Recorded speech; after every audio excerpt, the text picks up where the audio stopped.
Rink Rats, what's going on here? Hope you are all doing well. Welcome to Season 5, Episode 9 of the Blackhawks Rinkcast.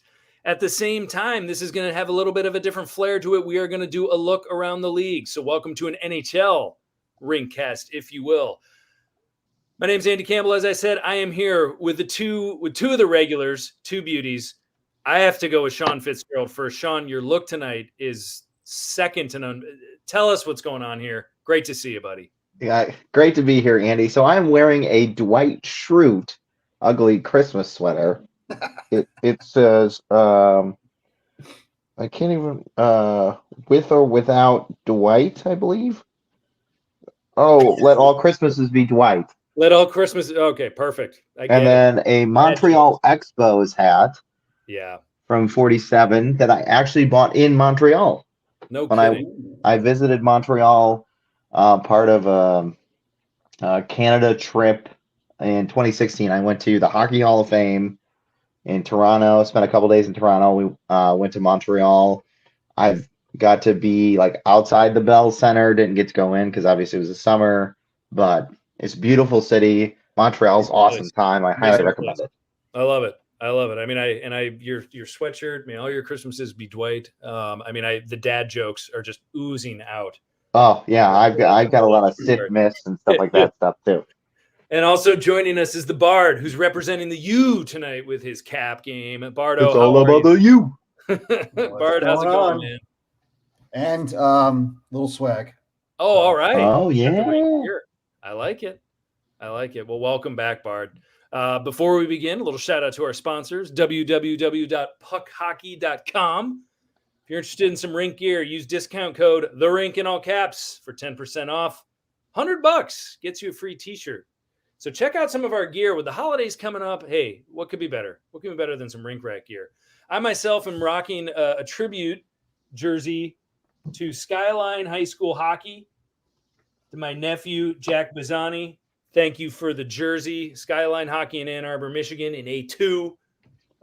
They're bound for success this season. We're going to be following them. We love them. Big shout out to the state of Michigan going through a tough time. But a shout out to Skyline Hockey and all the guys in the locker room there. So anyway, fellas, in the midst of another thrilling and epic Blackhawks season, we're going to take a little bit of a breather from talking about our beloved Hawks, though I'm sure that they will come up time and time again during this podcast. Unfortunately, probably not in great taste. But that said, let's take a little bit of a look at the NHL in general. So what we're going to do tonight, folks, we're going to go division by division. We're going to break it down. We're going to go a little off script. A lot of us have been watching a lot of hockey in these cold months. And we're going to take a look. We're going to start coast to coast, and we're going to start out west. And we'll get some arguing. We'll get some things going here. But the first thing we're going to talk about, the first division, is the Pacific. And we want to break down who's looking good, who's a big disappointment, who's going to come around the corner, who are the surprise teams. So I'm going to start with the Pacific, and then we're going to shift over to the Central, the Metro, and then the Atlantic. Fellas, feel free to chime in and interrupt me at any time. When you look at the standings in the Pacific right now, it's a little bit of a logjam. You've got, going into tonight, you've got 4 teams. Over 30 points right now, and the Calgary Flames are leading the way. Any of you guys surprised about that? I didn't really see this happening, just because it seems like it's been the Knights division of late, and everyone's waiting for the Oilers to come out and to just start dominating. But I think the Blake Coleman pickup's been huge. That's been big. The other thing is right now, Markstrom might be the Vezina leader with his 1.83 goals against average. And then they've been getting balanced scoring. You got Johnny Hockey, Lindholm, Kachuk are great. And then you've got, their third line of Lucic on the flank, Monahan and Dubé might be one of the better third lines in hockey. Yeah. Lucic with kind of a renaissance here. I left the guy for dead. Oh, yeah. Mm-hmm. Several years when he was with, was it Edmonton? Yeah, Boston, Edmonton. Boston. Yeah, after he left Boston, he was pretty much terrible. Yeah, until now with Calgary. But the glue that brings all this together is Daryl Sutter. He's an excellent coach. Awesome. Yeah, he is. He does look like the guy from Sesame Street, though. But sure excellent. No, that much is clear. Sam the Eagle. Yeah. Yeah. So then, let's not forget former Blackhawk Nikita Zadorov is also over there. Yeah, big contract year. Mangiapane, one of their wingers, has been scoring. He's been lights out, particularly on the road. He's been awesome. So they've had a great start. They've been, awesome to date. And Sean Monahan, he's been in the league for maybe 8 or 9 years right now. He's only 27. I didn't realize that he was still that young. Mm-hmm. And Dubé's a young guy too. The problem with the Flames though right now is they're in win now mode, and they don't have a lot of parts to move, and they don't have a lot of cap space if they want to pick anyone up. Yeah, they have some bad contracts, and they really don't have any assets that they really want to give up. That's half the problem. So you're right. They're going to have to ride this out. Yeah. So they're going to have to ride this out and see where it goes. Mm-hmm. I'm just going to go top to bottom right now. The Edmonton Oilers, maybe the most fun team to watch in the NHL. Typically by two guys, with Draisaitl and McJesus and McDavid, but Darnell Nurse, one of the premier defensemen in the NHL, they're currently in second place right now. Shawnee, you and I have talked about this a lot. Are the Oilers finally going to get past that point? I think Hyman has been a big pickup for them. That's certainly been huge. Will Duncan Keith be that leader in the playoffs? Who's to say? The goaltending is huge, is a big issue though. Yep. I think that's the problem is can Mike Smith be the guy that he once was? And I don't know if he can. We talked about a couple times too, how Marc-Andre Fleury would be a perfect fit for them if they had any cap space, but they don't. He'd be an absolutely perfect fit for them because that's what they need, but they don't have any space. And Mike Smith currently hurt. He's on injured reserve. Right. So right now they're riding Mikko Koivunen. Gate's probably laughing right now that I butchered his name. So it almost sounds like Hanu Toivonen. I just said there. So there you go. The Edmonton, similar to Toronto, is Edmonton. We just don't know what you're going to get from them defensively. Right. And I know they made some additions. Duncan Keith, but he's not Duncan Keith of 6-7 years ago. No, he's a much older player. Right. Sure, he can help them in a lot of ways, but this is going to come down to defense and also goaltending for them. Yeah. Yeah, they got Tyson Barrie. He's another defenseman that they added this season, or they've had him for the last 2 years. Yeah. Shortish guy, but I mean, I don't know. Yeah, and can they get that secondary scoring? From the Nugent Hopkins of the world. Is this one of those what Winnipeg did last year, where let's just focus on their first line and then we'll win the series? Yeah. And they walked away with that with no problem. Probably. Unfortunately, and I think Edmonton's hamstrung too by the amount of money you just had to pay Draisaitl and Connor McDavid. Right. They can't really. They can't do a whole lot more. Right, and if you make a mistake or somebody gets hurt, you don't have the flexibility to fix it. No, it's not there. So I don't know. We'll see. They could be electric. I still think they'll finish in the top 3. I think they're still in the playoffs in that division. I think they'll be one of 3 teams. And I apologize. I was going down. I wanted to go first place downward. I leapfrogged the Ducks to get to the Oilers, and the Ducks right now are sitting in second place in the division. And I will go right now to say that's the surprise team for me, at least. Mm-hmm. I think with this youth movement they have is awesome. And I don't think anyone thought that it would come this early. Trevor Zegras probably will be rookie of the year. Mm-hmm. I think we're looking at that right now. Troy Terry has and will cool off, I think, from that really, really hot start that he had. Milano's looked good of late. Obviously, he had that dandy goal the other night, but he really, he's all of a sudden lit a fire in the last few games. Drysdale is 19 years old. Mm-hmm. He's awesome. Yeah. Ludstrom's been playing well. He's 21. You still have the veteran 28-year-old Hampus Lindholm. He's 28. Go. Yeah. He's been around forever. I know. Gibson's a good goalie. Gibson's and then so Shattenkirk's playing all right for them. Right. And then their number 1 pick from last year played 9 games before going down to his junior team, Mason McTavish. So they've got an 18-year-old who at some point is going to be able to jump up. And we're talking all the guys we just mentioned, are 24 or younger. Yep. And so this team has a really, really bright future. It's not on Getzlaf anymore to carry the load. He's got guys around him now. Now, the interesting thing about the Ducks is I don't think they're going to finish in the top 3. I think that other teams are going to catch them. I have the top 3 right now as the Flames, Oilers, and the Knights. I think that the Ducks could possibly be a wild card team. What they decide to do at the deadline, I'm very curious about, because they've got about $15 million in cap space right now, which is nuts to think about. Now, if they're smart, if they're trajecting towards a wild card bid, and if they just miss it, they should not do a whole lot, I don't think, right at the deadline. Stockpile picks. And, or if they do, they take on somebody's bad contract to help out a team to acquire assets. Sure. They don't mortgage, don't give up anything of value on your end. They keep all their value. Go into the summer with a lot of money. Yeah. No, and then just continue to get younger and younger and younger around these kids. I mean, I think this will be one of the more exciting teams to watch of the future. They might make the playoffs this year. I think it will be as a wild card team. I don't think that they'll sneak into that top 3. It's too bad we can't watch them more given the time change. Yeah, I can see them going for some cheap depth in terms of like, if you look at a team like Philadelphia, that's probably going to have a fire sale. But if you find someone there like a Derek Brassard, once he's healthy, a guy that can play wing or center, that's a good bottom 6. Yeah, and the guy's played in the playoffs. I mean, there is some value with putting these kids through a playoff run, even if it's a first round loss or if it's just making a run. It's also a mindset too. Mm-hmm. So if you can say, you know what, you guys have been playing really, really well. We want to go for it. Let's make a couple of small-ish moves without mortgaging the future. Yeah.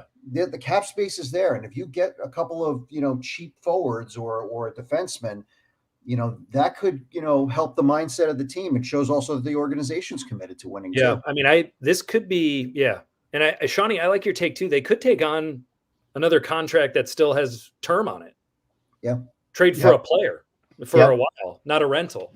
Yep. That's actually something they could possibly do. Or they could look towards 2022-23 and be a good trading partner with Chicago Blackhawks for one Jonathan Toews.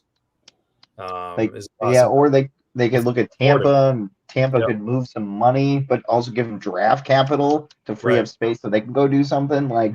They're in a great spot just because their salary cap space is an asset where they can acquire. They can manipulate it any way they want, which is phenomenal. And I just counted; they have 7 or 8 guys over 30. That's a lot. That's not that many compared to the oldest team in the NHL, the Dallas Stars, but who have, I think their whole roster is over 30. Yeah, that's too bad. It should be interesting. And I mean, I know we're all Hawk fans, and so I throw out Jonathan Toews in my wish list of having him traded one day. This might be one of the only teams that can stomach it if the Blackhawks next year ate half of his salary and he went to a contender. But at any rate, that's wait and see mode. But a very exciting team to watch. The Knights have not come out of the gate very well. The Golden Knights, a lot of that is not their fault. They're 4th in the division right now. They've been really dinged up. Max Pacioretty has been banged up. They have not gotten very much scoring. They're waiting on Eichel. And when that happens, things could change quickly because where they are sputtering is offensively. I think this team will finish in the top 3, if not win the division. I'm going to pick Edmonton to win the division, the Flames to pick 3rd or to finish 3rd. And I think the Golden Knights are going to be 2nd. And then I think that they'll be able to make a cup run if and only if Robin Lehner starts playing like Robin Lehner. Love Robin Lehner. A lot of people do. Great advocate for the sport. Great advocate for mental health. But right now, I mean, his goals against average is over 3, and he's got a 10-9 record, and he just hasn't been that sharp. And they gave up a Vezina Trophy winning goaltender to prioritize Robin Lehner. And so, there is pressure on him. And they are in win now mode. They might have a little cash to make a move here and there. But they obviously, like I said, they haven't had the start. But I fully expect them, to come out guns blazing in the second half of the season. And once Eichel's around, I really think they can pick it up. So any thoughts on Vegas, you guys?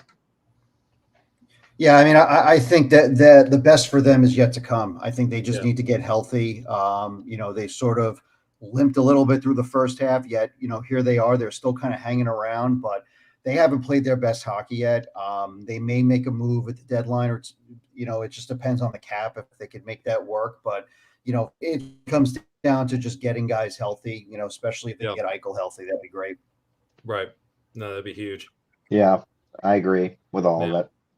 I mean, that leads us to the 5th place team in the division. They're still kind of hanging around, kind of floating on a playoff spot. I'm not a believer in the San Jose Sharks right now. They're listening to these names. This is their top 5 scorers. Meyer, who's maybe 28 years old, and then listen to these guys: Couture, Hurdle, Carlson, Burns. So it's a lot like, the makeup of the San Jose Sharks right now are kind of a lot like Stonehenge. You're not exactly sure how they got there, and you're not sure how they're still standing either. Just kind of a big mystery. And I mean, Carlson is on the hook for $11.5 million a year for the next 5 years. And Burns is on a big contract too. $8 million a year for 3 more years. Mm-hmm. They could move Thomas Hurdle, is in a contract year right now, and I think that'd be their best idea. Because I don't think they'll make a wild card spot. I think they'll be on the outside looking in, and trading Thomas Hurdle to a contender. There will be a lot of takers on that. Yeah, for sure. He's still relatively youngish. He's not 30 yet. Yeah, but I think that they're the bulk of their contracts are for players that, for what they've contributed yesterday. And, obviously we're used to tough contracts in Chicago, and I think that they've fallen victim to the same deal. And Doug Wilson, former Chicago Blackhawk great, is the one who gave out most of these deals. He sure did. Now, a lot of people would look at – I'm sorry. Go ahead, Bardo. No, I was just going to say, I think of San Jose in many ways like the Blackhawks and like the Bruins. They have, a lot of older players and bad contracts. So it's, they're a team that just really needs to rebuild, because if you ask me today, I don't know who their young core is. Like, who are you building around? Meyer, I get it. He's in his prime, and he's a good player, but you're not rebuilding around him. So it's like, who is the core of this team? Where's the Zegras and the Drysdale, et cetera? They don't have that. Right. And they're still riding James Reimer. Yeah. Like, James Reimer is their goalie right now. When's the last time James Reimer has actually been good? Yeah. He's not a guy. He's not the guy. He never will be. He's a tandem guy. Yeah. I mean, they're going to be stuck in neutral for a while. Yeah. I think that much is clear. And another team who might seem like they're in a similar position, the 6th place team in the division is the LA Kings, but they've got a little bit more going on, I think, than San Jose does. I mean, they signed Denault. Was that the right thing to do? Or Deneau, excuse me. Mm-hmm. I don't know if signing Deneau for $5 million a year while they still have, their aging vets, with Kopitar and Doughty's on the hook for 5 more years at $11 million. Another one that contract is tiring, I guess you could say. Mm-hmm. Dustin Brown finally comes off the books. I don't finally. Oh, yeah, I don't think you could get much of a return for him if you move him at the deadline. Something minimal. Move him. I think you move him to Europe, where he should have been like 3 years ago. I mean, you could get maybe like a future considerations. Maybe Buffalo will take him. Yeah, but then they've got Edler coming off the books. Mata's contract is expiring. What I do like what the Kings are doing right now is they're not rushing their prospects. And they're doing it the way that you should do it. Turcotte is in his 2nd season in the AHL, and a lot of people are saying, well, when is he coming up? He doesn't need to right now. Right. There's no point. They're developing him. They're trying to make him into a goal-scoring threat, how to be a professional. They're doing the same thing with Quentin Byfield on the back end. And when you're not in win-now mode and you have those contracts, that's what you should be doing with your prospects. That's how they get better. So I know that they've got guys that are being paid for their Stanley Cup runs that they had a decade ago. But at the same time, I praise management for doing the right things with their prospects, because those kids will be good at some point, and maybe the cap will go up a little bit where they can actually get competitive again. Yeah, I think. Go ahead, Bardo. I was going to say with the Kings, it's interesting. It's like they had a little bit of success last year, if I recall. And I think they got a little bit jumpy, if you will, in terms of, saying, okay, well, maybe we can make another run with this mix. And that's why they made the move for Deneau. a guy who's in his prime, who can do a lot of things, for them except score. But I think they just got a little bit jumpy. They had the cap room, but quite frankly, they are loaded with prospects. And I agree, Andy, with what you said, that they don't have to rush them, because right now they can just play out these contracts, let those kids marinate for a while. There's no rush for them to contend. They're coming off a decade where they won 2 cups. So quite frankly, they're fine. They're in their arrows going up, because eventually these contracts are going to come off the books one way or another, either by expiration or by trade. So this is a team I think you got to keep an eye out for, because they are loaded with prospects. I'm with you also on Turcotte. A lot of people have actually, have been disappointed in him. I think he's fine. And I know he's had some injuries, but you know what? Let him marinate. Yeah. Let him figure it out. And I don't want to give credit to Laz again, but I think Mark Lazarus is the one who compared the LA Kings, said the Blackhawks should have been doing what the LA Kings have done. Right. And now that we're talking, the LA Kings farms or prospect pool is stacked. Yeah, and it looks great. And that's what they decided a couple years ago. The general manager's name is escaping me after they got rid of Dean Lombardi. They decided this is what we're going to do, and they've stuck to the plan. And next year or the year after, we're going to be talking about the LA Kings in contention for a playoff spot or winning that division. Yep. And that they decided to make the move. They hung on to players a little bit too long too, but they didn't.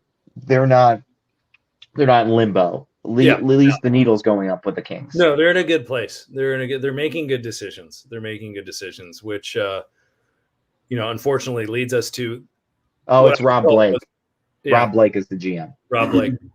And that unfortunately gives us a tough transition to what could easily be the most disappointing team in that division, and that's the Vancouver Canucks. They're a hot mess. I mean, where do you begin? Obviously, they're hiring Bruce Boudreau. Jim Rutherford is taking over as Rutherford. Jeez. Rutherford. Taking over as president and interim GM for now while they try to figure that out. Their on-ice product has been brutal. And 2 years ago, I don't think anyone saw this coming. I mean, I certainly didn't. I'll use I language, but I remember a couple years ago when you looked at guys Horvat, Brock Besser, Hughes, Demko coming up, Pedersen, and Elias Peterson. Pedersen, who's been awful this year. Still have veterans like Hamonic, they've been bad. Yeah, and so it's very surprising.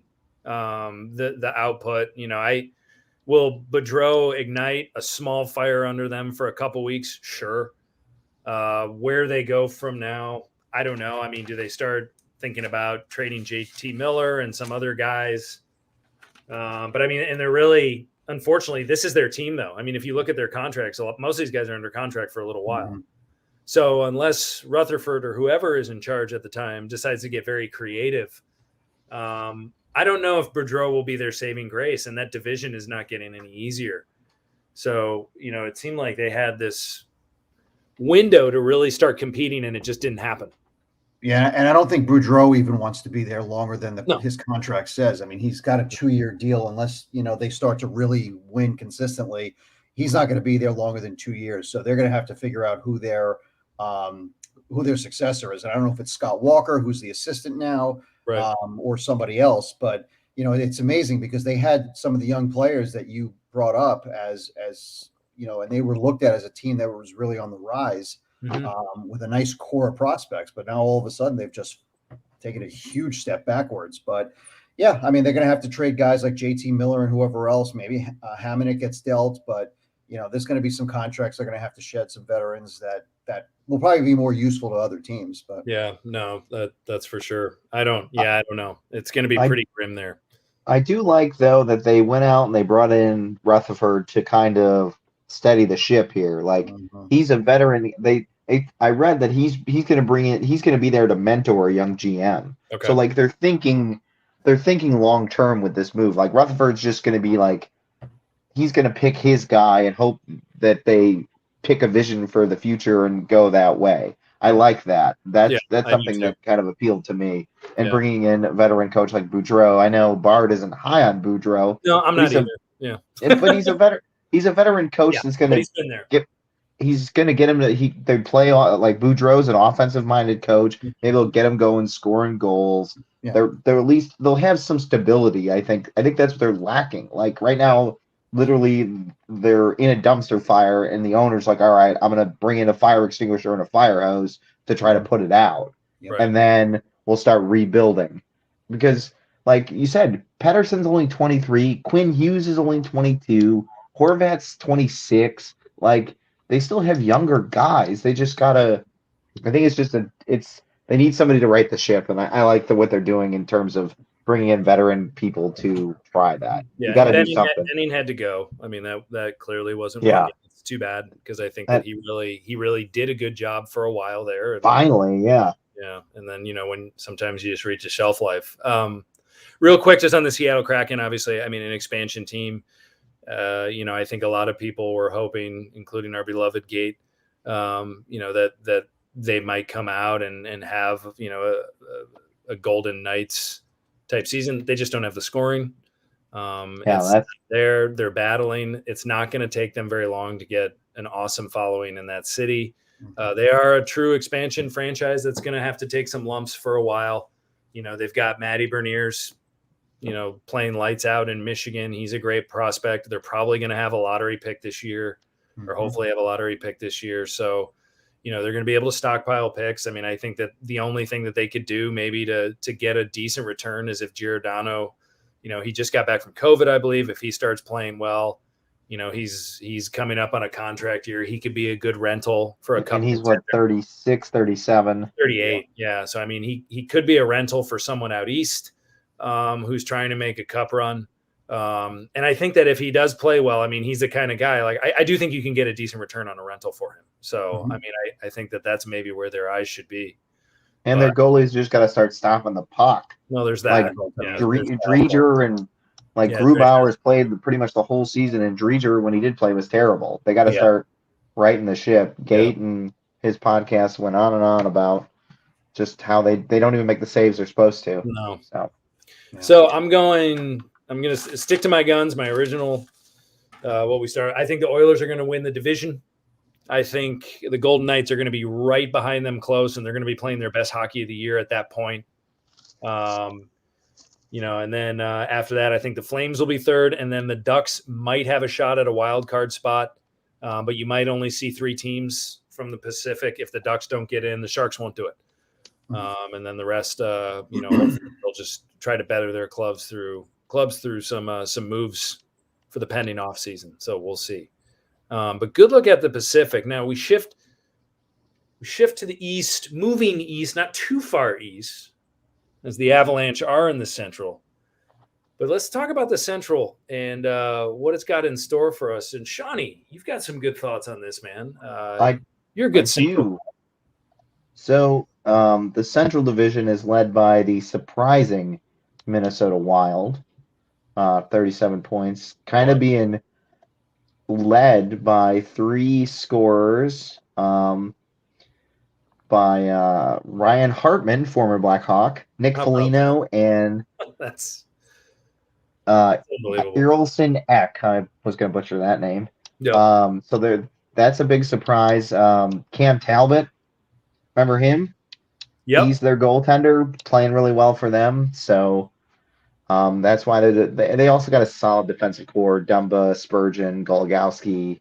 Like they're a solid team right now, and they're the division leader. And spoiler alert, they're my biggest surprise.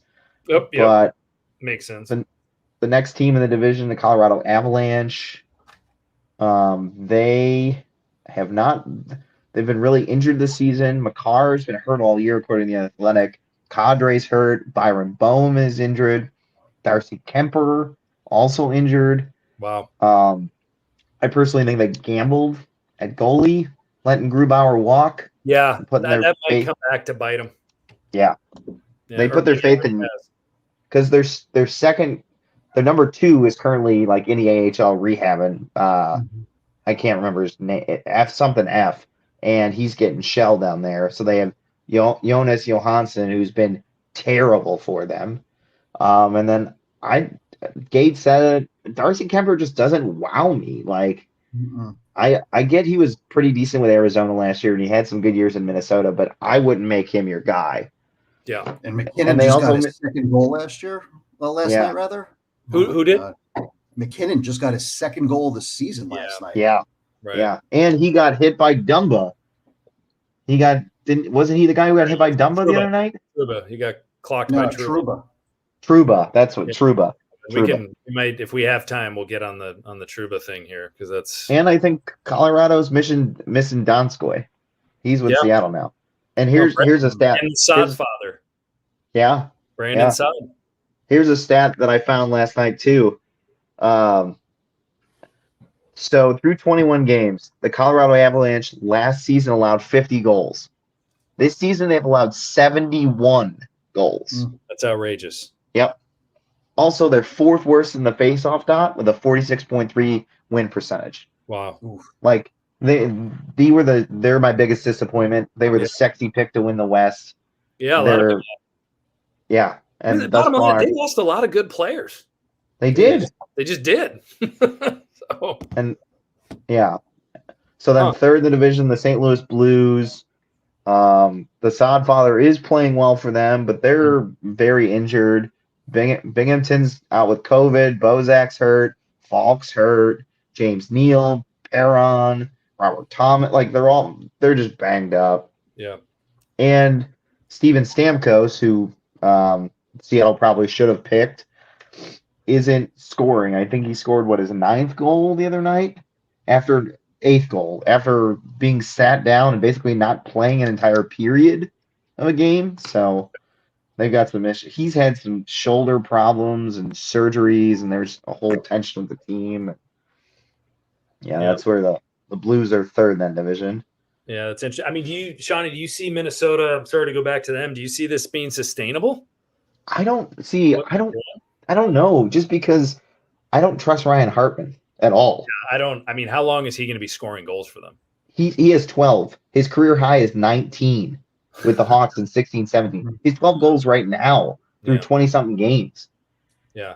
I mean, I got to tell you, I'm impressed by them and I think they're very well coached. Everson can coach. I mean, think about it. They whacked Suter and Parisi last year. Yeah, in the offseason.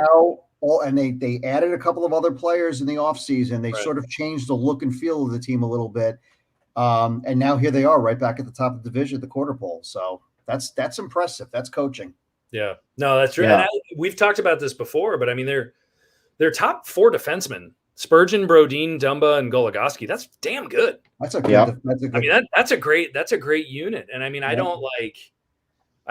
but early September, if you said on December 9th, Minnesota Wild best in the West, come on. No way.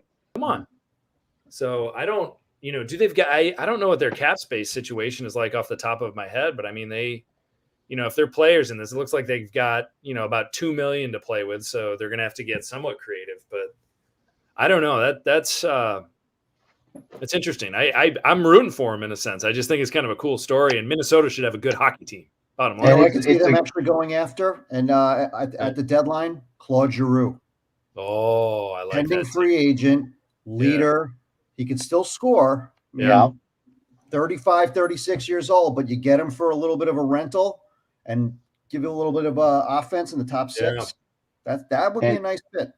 And the XL Energy Center is a great place to be in. Yeah, just awesome. Like a great environment. I saw the Hawks play the Wild there in 2011, and it was awesome.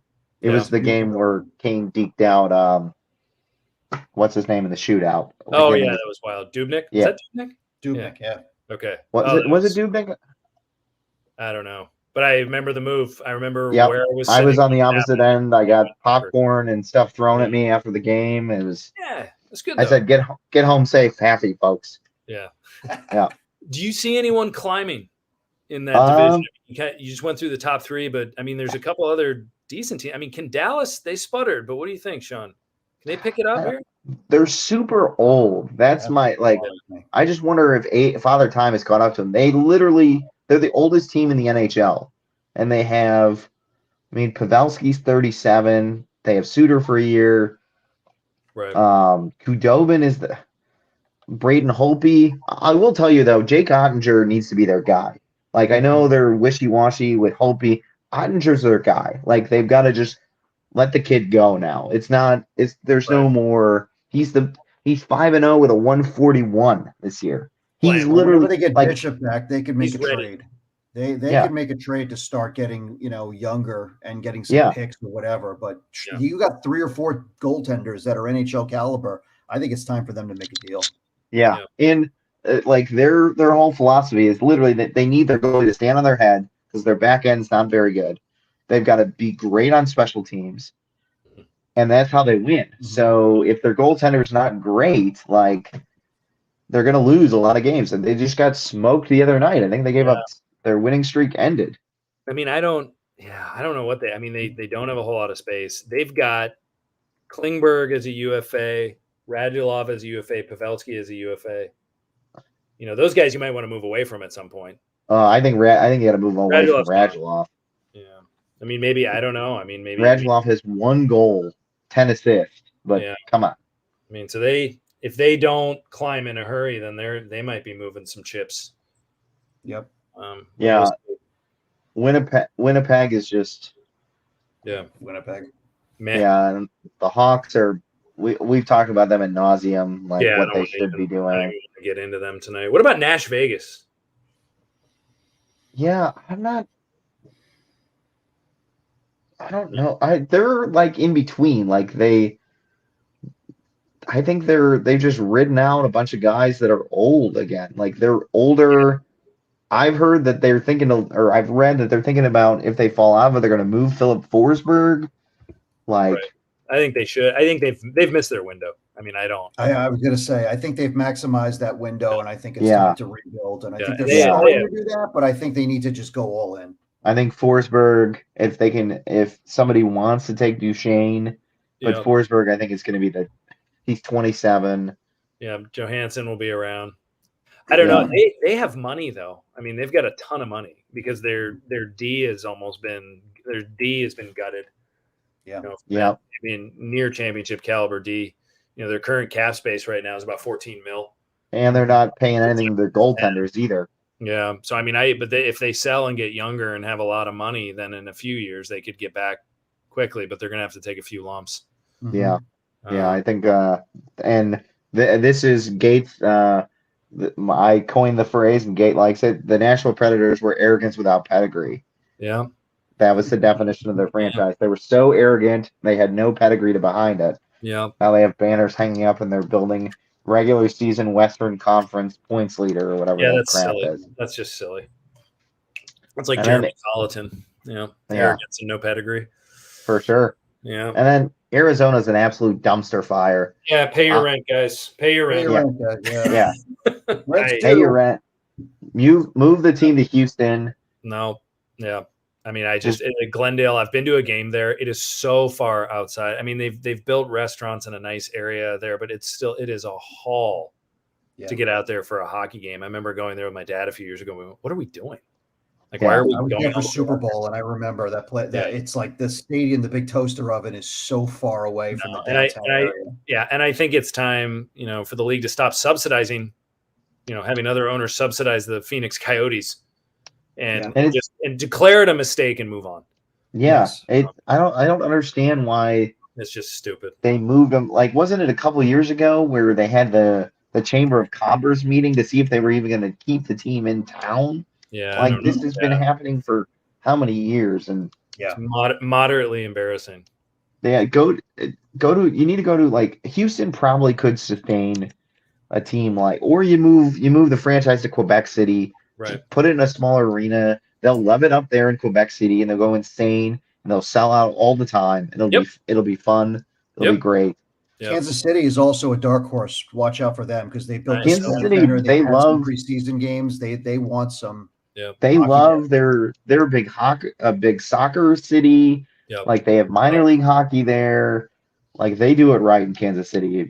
I've been to a game at Arrowhead for the Chiefs, and they do it right there. Like their fans are into it. I think they could support a hockey team.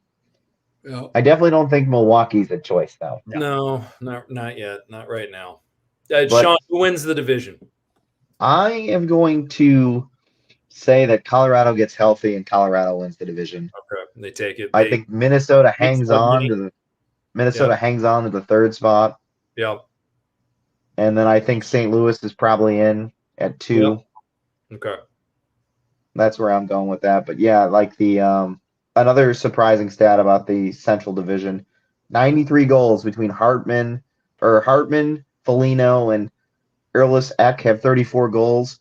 Minnesota has 93, which is second in the NHL. Damn. Those are your 3 leading scorers. Like, unbelievable. How is that? It's just, I'm sorry, but we don't know. Yeah. Minnesota is just insane. Like, they might be the surprise of the NHL this season. Yeah. Weird and wild stuff, as they say. Yes, wild, for sure. We wilding out. Yeah, hey, good stuff, Shawnee. Good recap. Love it. Moving on, eastward we go. The Bardo is going to give us a rundown of maybe the division with arguably the most exciting hockey being played right now. Maybe. I don't know. Yeah. I mean, when you turn on the TV and these teams in the Metropolitan are on, it's fast, it's energetic, it's awesome. Tell us more, Bardo. It's loaded. I mean, right at the top, you got the Caps, leading division, top 5 offense, top 5 defense, 12th in Corsi for percentage. I mean, they're a solid 5-on-5 team. Ovechkin is having arguably one of his best seasons ever. He's certainly going to be an MVP candidate if it wasn't for that McDavid guy. They dealt with a lot of injuries up front, and here they are at the top of the division. I mean, where I think they can get better is in net. I mean, this would be a nice spot for Marc-Andre Fleury. I mean, would he go to the Caps? Would he accept a trade there? I don't know, but I mean, this is a team to me that definitely needs to upgrade in goal.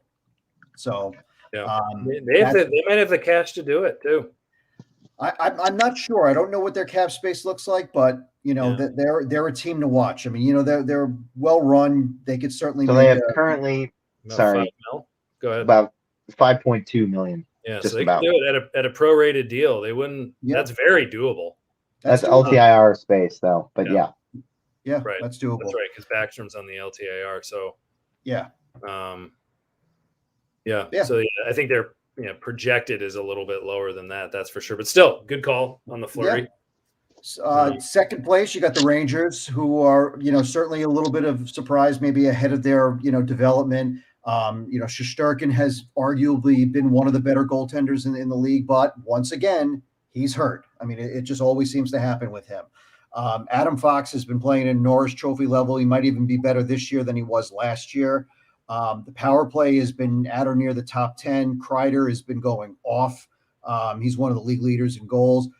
Where this team, I think, has issues here is 5-on-5. They are one of the worst offensive teams 5-on-5. And what's funny is last year they really controlled possession and they weren't as good. Their record wasn't as good.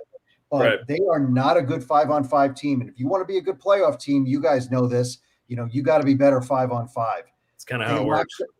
They lack secondary scoring. They've been linked to guys like Jake DeBrusk and others. But I just find that their top guys. Yeah, I mean, Mika hasn't scored yet. Zibanejad, he's very, very streaky as their top center. And then, Capo Caco and Alex Lafreniere. Yeah, where you been? Where you been? I don't want to hear about the COVID stuff. Yeah. Everybody's dealt with the COVID stuff. Yeah. I don't want to hear about that. You were the second pick and the number 1 pick, and you don't score. I don't give 2 shits about possession numbers. I don't care about possession numbers. That's all nice. You are paid to score goals. Score some freaking goals. Wow. Sorry. Wow. Love it. No, love the Bard getting after it. So Bardo, not a believer in the blue shirts necessarily. I think they could be a playoff team. I'm not going to sit here and tell you that they're a cup contender. They are not a cup contender yet. Got it. Yet. So probably playoffs. Probably playoffs. Good about that. Okay. Let's go third place, Carolina. I love Carolina. They were my team. Such a great team. Yeah. Beginning of the season, they were my team to come out of the East. I still love them. I still believe in them. Top 10 offense, top 3 defensively. Their power play can be better, and I think that's a product of guys like, Svechnikov, getting better. The penalty kill is top 5. 5-on-5 play, they're one of the best in the league. Yeah. COVID hurt their D a little bit. Sebastian Aho has been as a fight. We saw it in the playoffs, was it a year or two ago? But now he's really coming on as a top flight all-around player in the league. Yeah. I love Seth Jarvis, the rookie, smallish center who can, he's got skill. He can stick handle. Yeah. It's interesting, that controversial move they made in the offseason with Kotkaniemi. They moved him from wing to fourth line center, and it's worked. So they're a strong team now down the middle. I was a little iffy on Freddy Anderson, but you know what? He's played well. I think he's got a better defense. He gets a bad rap from when he played in Anaheim and Toronto. He's actually a pretty good goaltender. The defense sucked in front of him, and now actually he's got a really good defense. And they certainly do not. They do not miss Dougie Hamilton one bit. No, not at all. That's the best thing they did was walk away. Yeah, no, they don't. Because you want to know something? At 90% of the cost, they got Tony DeAngelo, and he's been good. Nice value pickup. He's been terrific. Yeah. So what are they missing? What are they missing? Do they need to get apart, or can they ride this out? I think if I were to give them one thing, I would say they could use another top 6 scorer, because if Svechnikov can't produce on the power play, I think that one more winger would help them. Maybe somebody from Dallas, if there's a free agent there or free agent to be that they can get, one of their scorers. I mean, if they can afford it. I mean, to me, that would be somebody that they could look at. Definitely a veteran scorer, maybe somebody who has cup experience or something like that too. Yeah.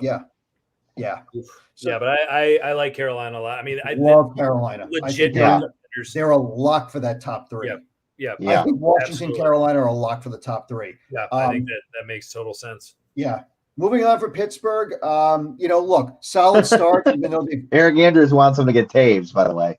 Sounds about right. Or Pittsburgh, solid start. I mean, Crosby and Malkin, and they've had have had injuries. They've dealt with COVID issues. Their defense and their goaltending is why they're actually winning. Tristan Jarry is probably the most hated player in Pittsburgh, and all of a sudden he's actually I would put him in the Vezina conversation. Okay, he's had a really, really good start. Under 2 GAA and a 930 save percentage. That's pretty good. Will Malkin coming back do much to change it? Can they crack the top 3 when Malkin gets back? I mean, he's been out for a while. Or are we kind of like, Gino's getting old here? That's my concern, is age on this team. And I just don't know. I mean, they'll go tooth and nail, I think, with the Rangers, but I would probably put the Rangers maybe ahead of them, maybe because they're a little bit younger. Right. And they're 6 points behind Carolina for the 3 spot right now. Yeah. And I think those top 3 are just going to keep winning games, though. Yeah. I don't know. It seems like there'd be so much ground to make up. Yeah. And Malkin and Rust are if they got in, they just get bounced early. I don't think they'll have any. It's going to take everything they have to get in. Right. Yeah. And Gunsel just got hurt. So it's like they get 2 back and they lose 1. So yeah, he's week to week. Yeah. Columbus is interesting. I mean, I would say Columbus is the most surprising team in the division, believe it or not, unless you want to say from a negative perspective, it's the Islanders. But Columbus on the positive side, 13-11 for a team that was supposed to be, in the basement. And after all the players they lost, I mean, that's a credit to Brad Larson. Brad Larson's done a great job. I mean, Boone Jenner's had a really good year. They've got a lot of other young players. Blackhawks legend Adam Boquist has 6 goals already. I mean, he's starting out pretty well. So we're talking about Metro teams, Carolina and Columbus, who are pretty good up through December, who chose not to pay defensemen money. Yep. Yeah. They don't miss Seth Jones. No. Now they definitely don't. They're better than the Blackhawks.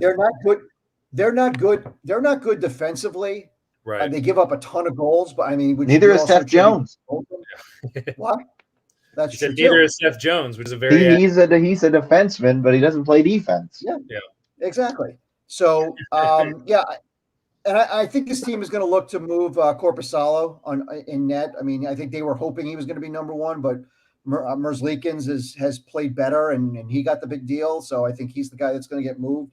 Their special teams are sort of middle of the pack, but we're going to learn more about them after this month because they have 14 games in the month of December. So it's going to be kind of a make or break month for them. Oh, wow. Yeah, that's big time. Christmas comes, but once a year. Yeah. Yeah.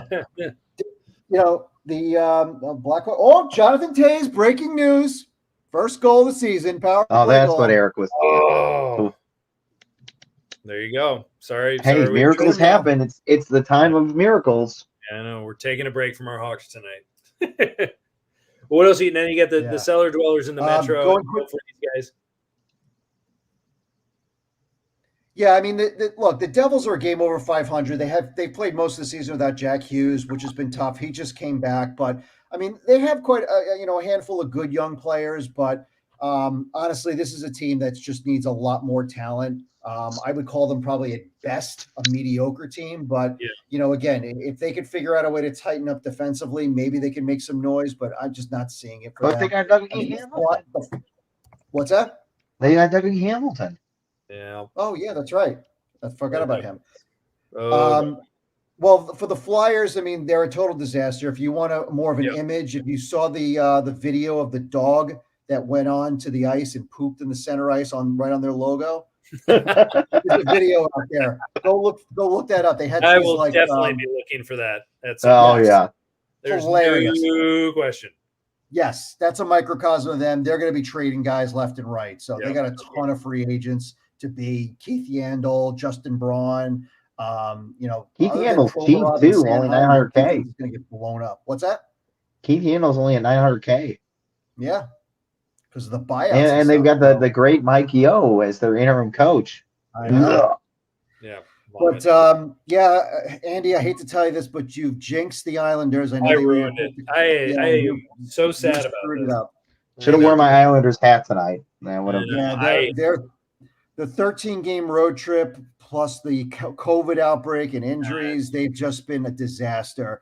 Their offense has been terrible. They just don't score. The Pollock injury has killed them. Yeah. They've still killed penalties. Big whoop, but. Dobson and Wallstrom have shown signs of playing well, but here's the reality with the Islanders. I can't count them out. And I'll tell you why. I love Trotz as a coach. Oh, he's the best. Yeah. He's the best coach in the NHL. By far. Here's the thing. There's three things. Number one, they're well coached. Number two, they're going to get healthy. And number three, they play most of their games at home. And I know they haven't won a game yet at home, but that's going to turn around. We know that's not going to last. Yeah. And other teams are going to come back to the pack. So there's a chance that they could make a run to a wild card spot. Would I bet on it? No. But, they've been certainly probably the league's biggest disappointment or one of. Yeah. But, it's I wouldn't close the door on them. Right. Yeah. It's so disappointing because they do have talent. Mm-hmm. And, I think I picked them to go to the Cup. I picked him to win the Stanley Cup. I picked him to win the Stanley Cup this year, and I think a lot of that, I thought a healthy Anders Lee, who has not been very healthy this year, I thought that the addition of Chara was really going to make a difference. They have to pay Dobson.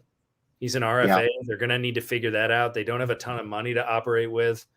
They're going to have to make, some moves that, they're going to have to figure some things out. Cal Clutterbuck is going to be a UFA. Do you re-sign him at 34? Or do you let him walk and you look elsewhere, which is probably what you want to do? But I mean, they're defensemen that are regulars. I mean, Salo, Andy Green, do you pay him? Sebastian Aho is an RFA as well. Yeah. So, I mean, they still have a lot of guys coming back. And I don't, a lot of those guys that were so influential for them, that took it to 7 games with the Tampa Bay Lightning, the Boliviers of the world and the Josh Baileys and Pajot, they just haven't been very good this year.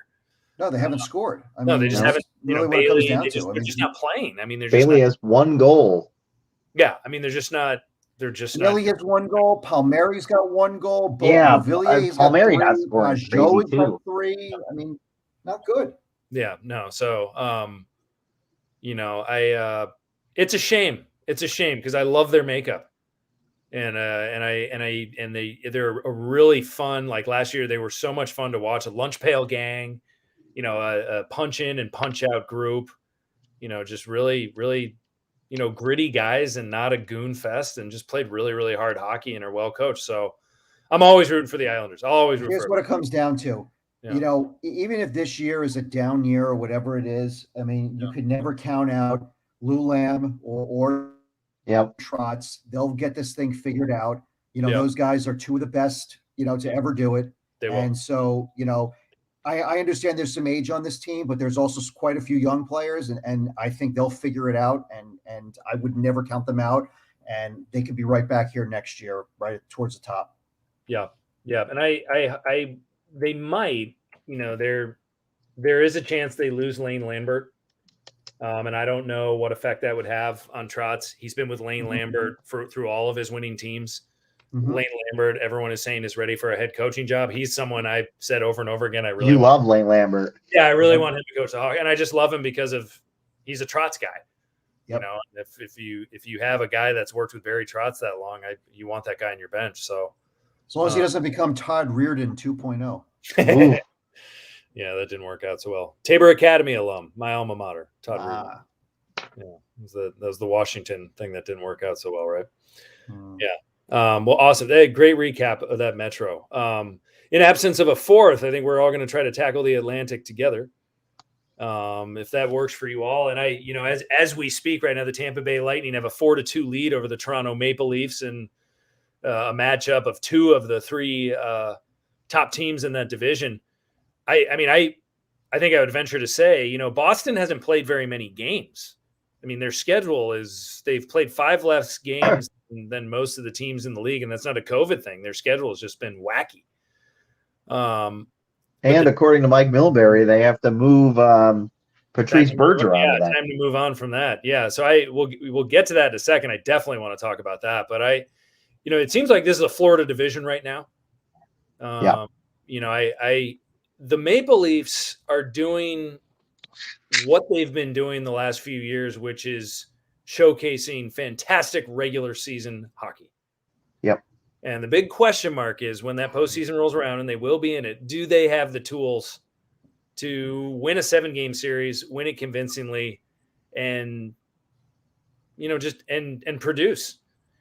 Boston has had their number in those series in years past. Will they be matched up against Boston early? Who's to say?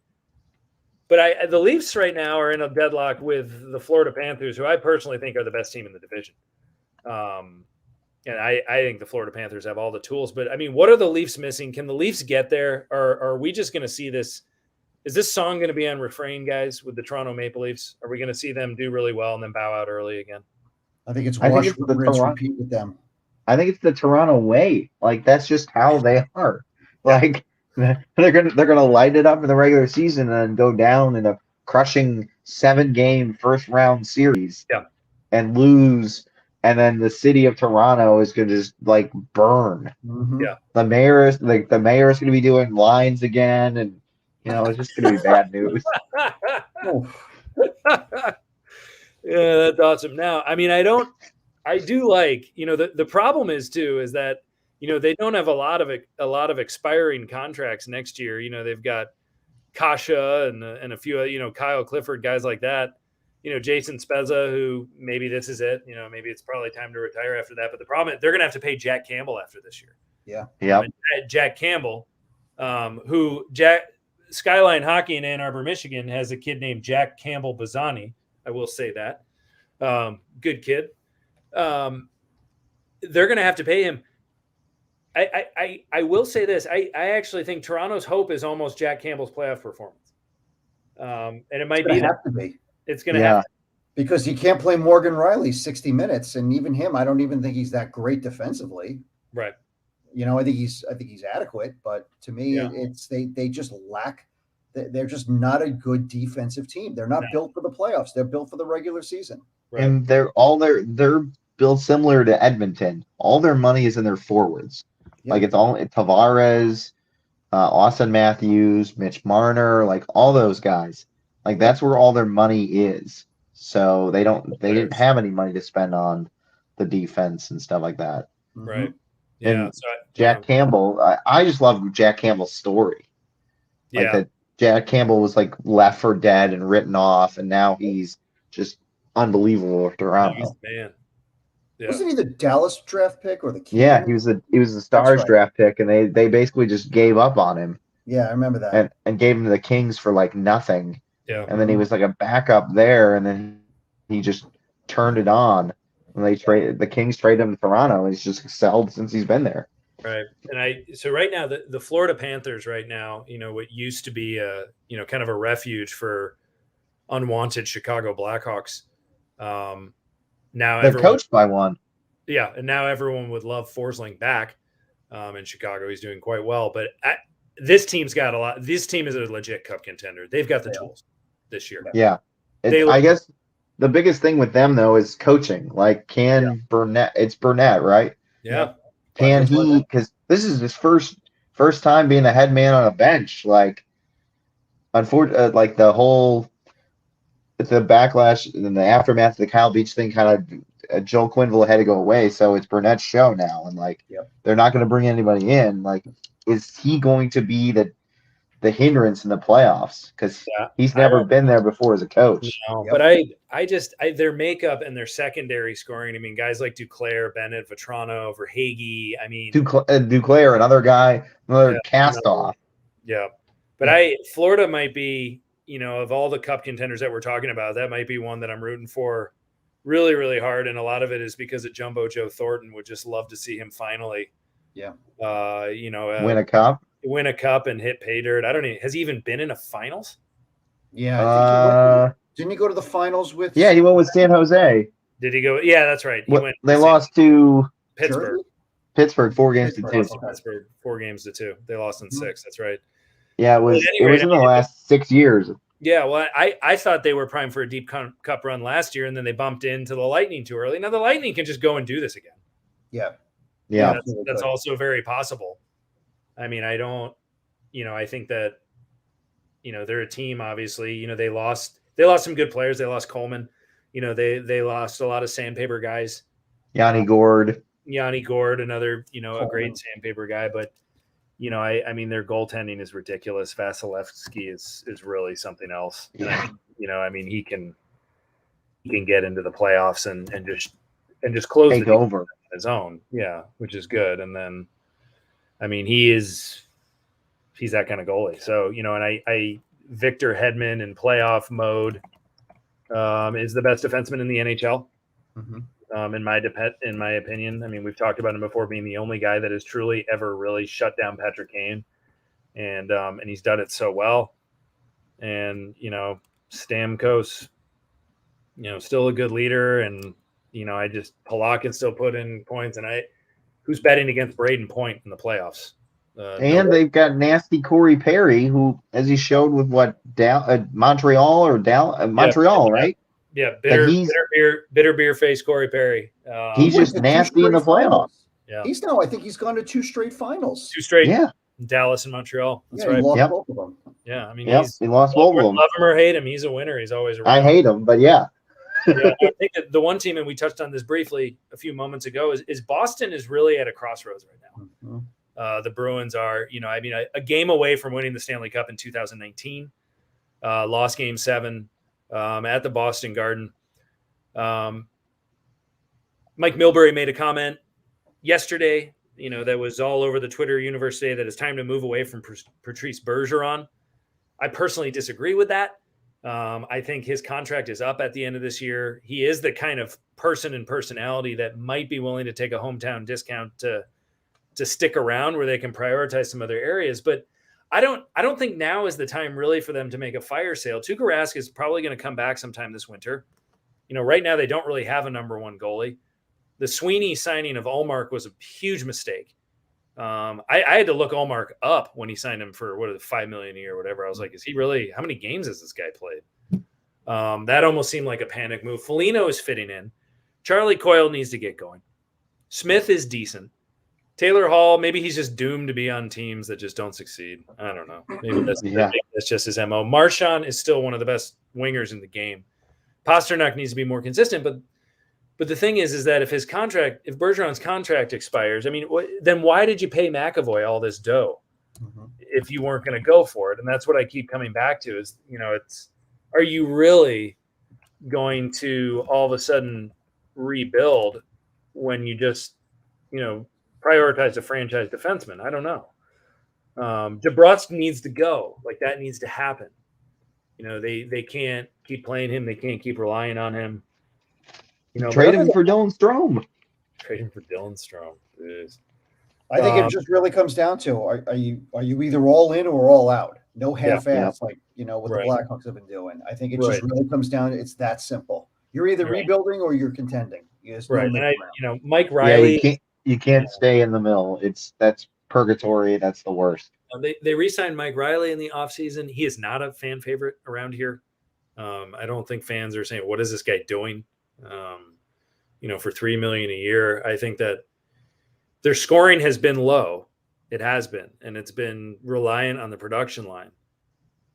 But their defense is not great either. I mean, they have McAvoy. Grzelcyk is kind of, I don't know. Maybe we've seen the best of Matt Grzelcyk at this point. Carlo's pretty good. Then Rask might come back and win all these games for them, and then they'll be like, all right, we're back in it again, and then the playoffs will hit. That division's too tough for them. I don't see them coming out of it. But I really just don't know what you do right now if you're the Boston Bruins other than try to ride it out. I think it's just going to come down to riding it out and then, wherever you are at the deadline, and then it's going to come down to, are they going to do a fire sale and tear this whole thing down because, let's call it the Bergeron Marchand era. Is that over with? Yeah. That's really what it comes down to.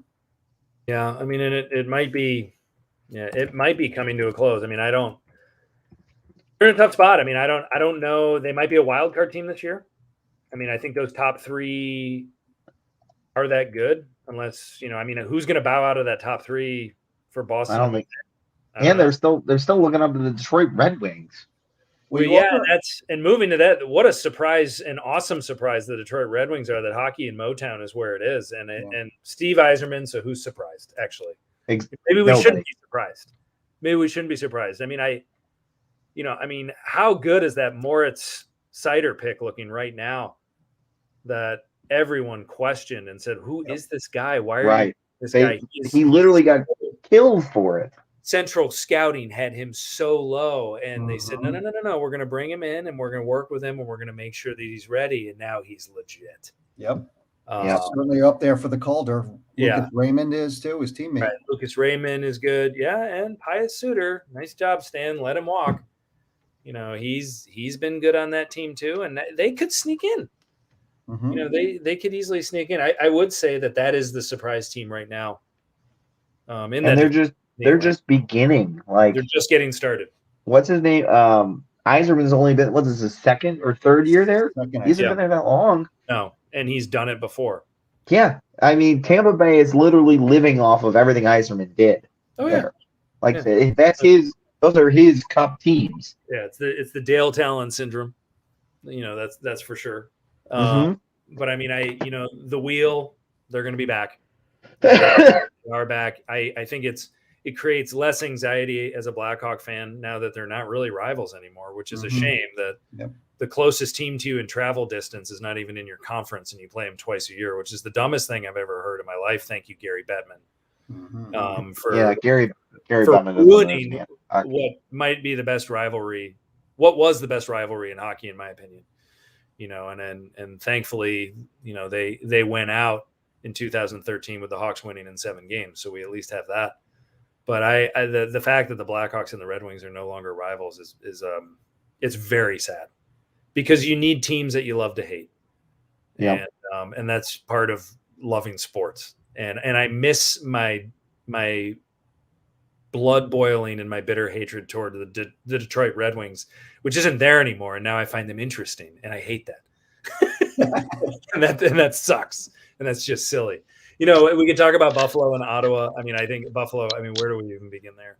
I mean, they're just a disaster. They've run out 7 goalies. Yeah, I think we're up to 8. Yeah, and with former Las Vegas Golden Knight and Blackhawk legend Malcolm Subban going there, surrendering 7 goals and getting hurt. Yeah, and I mean, at some at some point, the Ottawa Senators, they are building. I do think that they've got young talent and Stutzel and a few other guys going where I think that they're going to get somewhere. I mean, maybe they'll be the next Detroit where all of a sudden they just arrive on the scene and everyone goes, whoa. And they're there for 2 or 3 seasons until they have to pay people, and then they're back down to crap. Yep, Ottawa way. And then yep. I don't know. We just talked about the New York Islanders, as far as being the disappointing team in the Metro. But I mean, there's no arguing the Montreal Canadiens being the biggest disappointment in the Atlantic right now. And Cole Caulfield, he saw some time. I think the expectations for him were too big. He saw some time in the A. He's back now. But I mean, Carey Price, everyone's like, oh, why would you pay him that much? And Carey Price is overrated. Well, here's life without Carey Price, folks. Yeah. Pretty damn good goaltender. So that's tough. Right. Yeah. I think Montreal is a place where I'm dying to see a hockey game one day. And I always want the Canadiens to do well. Best looking sweaters in the league. They just changed management. Bergevin's finally gone. He's been scrutinized. They went into the summer after, being cup finalists. Then they made a very risky PR draft pick, which they should not have made. That young man who had gotten into some trouble. And now they're just falling down the tubes. And Bergevin deserved to go before that. But then when they absolved him of all sins for his role in the Kyle Beach situation too, it was just it was bad. Yeah, so it's time for him to take a break from the game. I think that's for sure. And I don't know what they're going to do. I think they've got an interim GM right now. Well, they hired Gorton. They hired Gorton. But is that on an interim basis? No, I think he's actually got a 5-year deal, I want to say. Yeah, because Gordon and Rutherford are the big names the former GMs that have gotten jobs that, at least in my head, I thought would be potential president of hockey ops for the Blackhawks. Yeah.